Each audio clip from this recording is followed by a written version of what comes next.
Aryna Sabalenka versus Amanda Anisimova is the second semi-final for the WTA Finals for 2025. And both players have had to work hard to get to this stage. Anisimova entered the tournament as the number 4 seed and would take on Raducanu in her first match. But unfortunately, Raducanu was on fire and Anisimova would start with a loss, 3-6, 1-6. In her second match, she take on Keys, who unfortunately had been battling with illness and a shoulder issue, and after dropping the first set, Anisimova would come back to win, 4-6, 6-3, 6-2. In the final match, she take on Swiatek, who she'd just beaten at the US Open a couple months ago, and this was a battle. After dropping the first set, she'd fight back to win, 6-7, 6-4, 6-2, to finish second in the group, knock Swiatek out, and make the semi-finals. Sabalenka entered the tournament as the number 1 seed, and would take on Paolini in the first match. There's no problem getting through in straights, 6-3, 6-1. In her second match, she'd take on Pegula. This was a battle. After dropping the second set, she'd fight back to win, 6-4, 2-6, 6-3.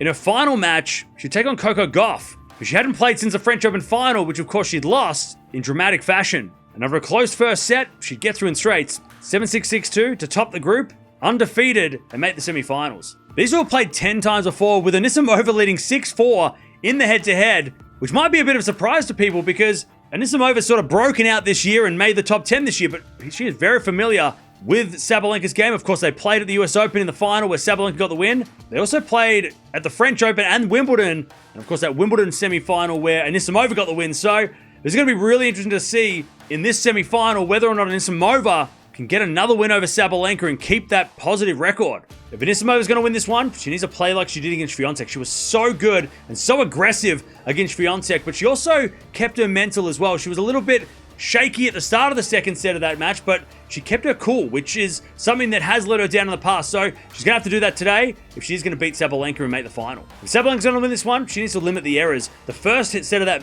Gauff match, she was hitting lots of errors, and she was really giving Gauff some easy points. So she's really got to get off to a good start and not give the errors to Anisimova and not give Anisimova confidence, which is something that she gained a lot of in that last match against Swiatek.